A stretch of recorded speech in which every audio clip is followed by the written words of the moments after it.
আমার বান্ধবী কি এমন রেসিপি তৈরি করলো আজকে। এমন রেসিপি খেয়ে আমি আমার বান্ধবীর প্রেমে পড়ে গেলাম। হ্যালো এভরিওয়ান, আসসালামু আলাইকুম। কেমন আছেন আপনারা সবাই? আশা করছি আপনারা সবাই ভালো আছেন। এই যে দেখেন কত লোভনীয় আম, এই যে দেখতেই পাচ্ছেন এইগুলা হচ্ছে পাটের শাক, সিলেটে বলে নালিয়া শাক। এই শাক দিয়ে এত মজার রেসিপি একদিন তৈরি করে আমাদের খাইয়েছিল। আমি আমার বান্ধবীর প্রেমে পড়ে গেছিলাম। আমার বান্ধবী বলতে স্কুলে মেয়েকে নিয়ে যাইতাম, ওনার মেয়ে আমার মেয়ে একই স্কুলে পড়তো, সেই থেকে আমাদের বান্ধবীতা।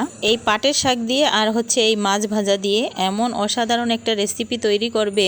একদিন আমাদের বাসায় পাঠাইছিল, তারপর খেয়ে আমরা অনেক পছন্দ করছিলাম, অনেক ভালো লাগছিল। তো আমি জানতে চাইছিলাম কিভাবে রেসিপি তৈরি করছেন। তারপর উনি বলল যে আমার বাসায় আসো, একদিন রেসিপি তৈরি করি, তোমরাও খাবা, একসাথে আমরা খাবো। তারপরে আর কি বান্ধবীর বাসায় চলে গেলাম, বান্ধবী কিভাবে রেসিপিটা তৈরি করতেছে সেটা দেখার জন্য। আমারও এই রেসিপি শেখার খুব আগ্রহ ছিল, সেই জন্য হচ্ছে আমি এই রেসিপিটা দেখার জন্য বা শেখার জন্য চলে এসেছি। প্রচুর পরিমাণে রসুন, কাঁচামরিচ, পেঁয়াজ দিল তেলের মধ্যে। তারপর সম্ভবত এইগুলা ভাজা ভাজা করবে, ভাজা ভাজা করে তারপর হচ্ছে ওই যে ভাজা মাছটা রেখেছিল, ওই ভাজা মাছটা দিয়ে আর ওই পাটের শাক দিয়ে এত মজার, এতটাই অসাধারণ। এদিকে কিন্তু লবণটাও দিয়ে দিল। এত অসাধারণ একটা রেসিপি না খেলে আপনারা বুঝতে পারবেন না। আমরা তো সবসময় পাটের শাক ভাজি করে খাই, তারপর হচ্ছে ডাল দিয়ে রান্না করে খাই। এইখানে হচ্ছে আদা রসুন বাটা, জিরা বাটা দিয়ে দিয়েছে।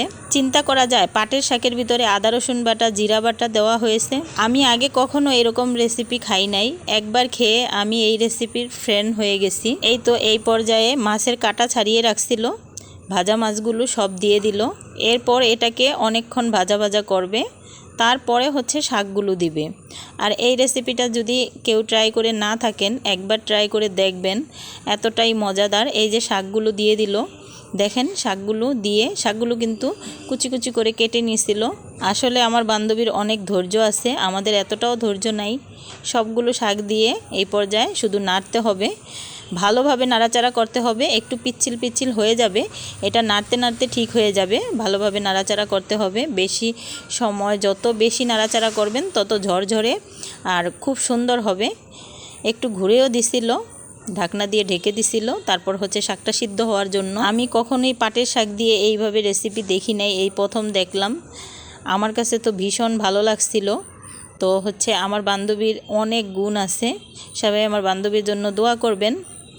খুব সুন্দর একটা রেসিপি আমার বান্ধবী আমাকে উপহার দেওয়ার জন্য অসংখ্য ধন্যবাদ আমার বান্ধবীকে। এই শাকটা বারবার নাড়াচাড়া করতে হবে, কারণ হচ্ছে বারবার যদি নাড়াচাড়া না করেন, এই দেখেন কত সুন্দর সবুজ সবুজ কালার হয়েছে আর কত সুন্দর একটা রেসিপি। আসলে এইভাবে একদিন ট্রাই করে আপনারাও দেখতে পারেন। আল্লাহ হাফেজ, আসসালামু আলাইকুম। সবাই ভালো থাকবেন, সুস্থ থাকবেন। ভিডিওটা ভালো লাগলে লাইক, কমেন্ট অ্যান্ড শেয়ার করবেন।